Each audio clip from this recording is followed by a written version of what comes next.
Hello and welcome back to the Literary Lair. Yeah, this week it's a top 9 list. I'm not exactly back in the swing of book reviews yet. And it is sort of a cop-out. This video will be my top 9 missed opportunities of the Literary Lair. And before anyone asks, yes, I am copying Linkara. But come on, I'm not hiding that fact. I mean, I lampshaded my blatant homages to him in my Hitchhiker's Guide review last year. Wait a minute, isn't this ripping off Mecha in Mighty Morphin Power Rangers #1? Anyway, I have more than 50 episodes under my belt, and I've reviewed a ton of books. But did I always make the jokes that I should have? No, in fact, most of my jokes were pretty damn terrible. So I know I must have missed a few. And with that, let's start this list.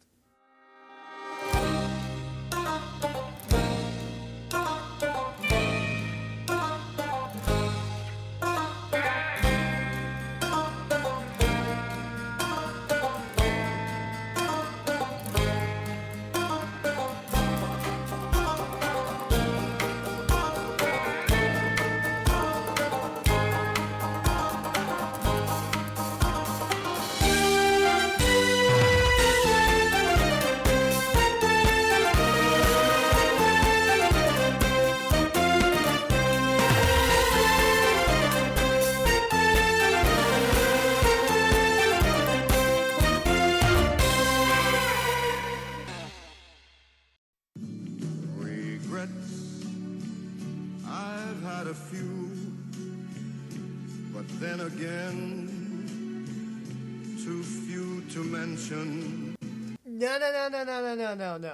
No. I am not ripping off Linkara for the whole thing.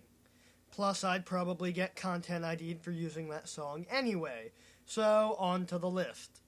Number 9, 11/22/63. This is a twofer, which is why it gets the number 9 spot. In my review, I mentioned that the main character, Jake Epping, gets spy equipment from a store in Texas to spy on Lee Harvey Oswald, but I forgot to mention the name of the guy who sold it to him, Silent Mike. Silent Mike. Holy Mike. All is calm, all is nice. He'll do your mom for a nickel. Also, I screwed up my Thunderdome joke.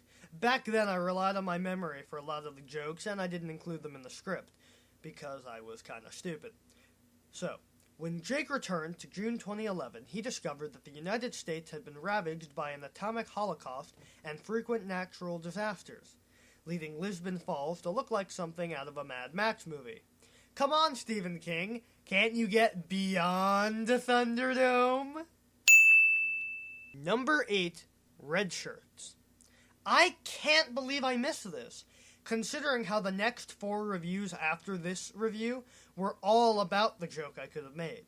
In Red Shirts, they explain that the reason that the low-ranking officers on the flagship die is because that in an alternate universe, their exploits are a television show, sort of like that Will Ferrell movie Stranger Than Fiction, where an author controlled Will Ferrell's life. To figure out what's going on, the characters travel to an alternate universe where they're a television show. And that reminds me of another science fiction franchise that did something like that. For the crew of the Intrepid, they travel to the New World, and during the trip, they run into some strange-looking characters. A guy with dreads and a leather jacket, a guy with a big H on his forehead wearing a shiny purple jumpsuit, a man with sharp teeth and impeccable dress sense, and a robot whose head looks like an action figure that a kid chewed on. Number 7, the top 5 people who inspire me. While not missed jokes, I did forget to mention a ton of people that should have been on the list, but weren't because I wanted to keep it short. At the time, I was working on a review of the movie Death Wish starring Charles Bronson, which I never finished. So this was a quick thing made to give me some time to work on that, but I do feel bad that I didn't mention people who deserved to be on the list, so I'll list them for you now. Other people who inspired me would be Justin Carmichael, Brad Jones, John Tron, Tom Scott, the guys behind Geek Crash Course, Mike J, Nash, Deschinta, the comic strip critic, Matt Pat, and John and Hank Green are all people that should have been on that list, and many more people who I hadn't discovered until a while after I made that video. Number 6, Life, the Universe, and Everything. Yeah, I didn't mention Doctor Who at all, despite having it in the title card and the description on YouTube. So it's a missed opportunity. Life, the Universe, and Everything was based off of a script that Douglas Adams wrote for a Doctor Who as a film, which had been dismissed because it wasn't the time to make a Doctor Who movie yet. Bits were used for the Key to Time arc, and Adams reworked it for the Hitchhiker's Guide series. And I put so much focus in the Doctor Who references elsewhere, I forgot to actually make a Doctor Who reference in the video. Good job, past me! I think my future self just insulted me. I'm gonna write so much fanfiction for him to be embarrassed about. Number 5, Mostly Harmless. This is less of a missed joke and more of a missed connection. I didn't even think of this until recently, but the Cosmic Cutie, which is the quote-unquote mascot of the Hitchhiker's Guide series, looks like and shares an awful lot in common with another mascot of a series. Yes, the Cosmic Cutie is just like that ugly little Spud Slimer, to the point that I have no idea why they made either of those green goofballs the mascots of their respective series. One of them was a one-shot ghost from the first film, and the other never appeared in the series at all. The Cosmic Cutie, the Slimer of the Hitchhiker's Guide series. Number 4, Doctor Who and the Wheel of Ice. Another Doctor Who related one. In the book, the teenagers of the station had these space bikes, and I can't believe I didn't equate them to the Galaxy Gliders. Or point out that the teenagers on the station are Zordon's dream, because they are irrational and overbearing. Number 3, Dirk Gently's Holistic Detective Agency. Last year, I looked at Douglas Adams' lesser-known series, Dirk Gently's Holistic Detective Agency.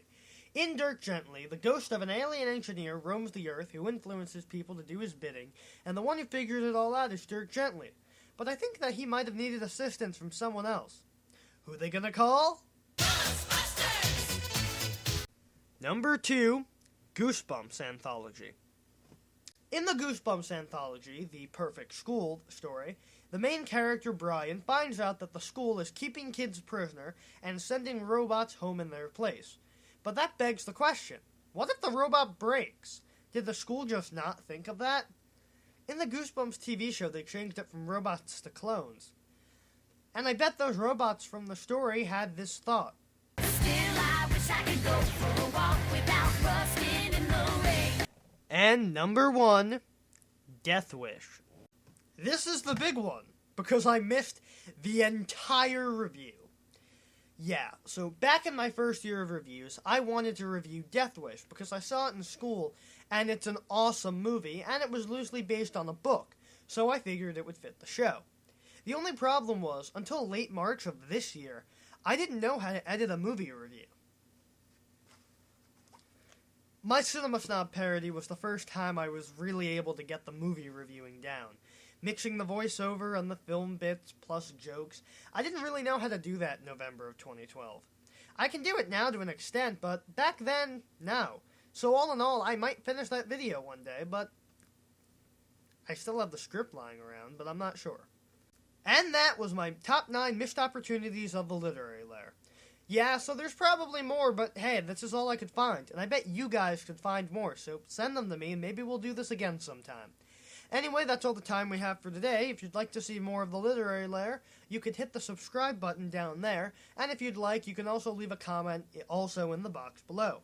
If you like this video, show it to your friends and share it around. See you next time.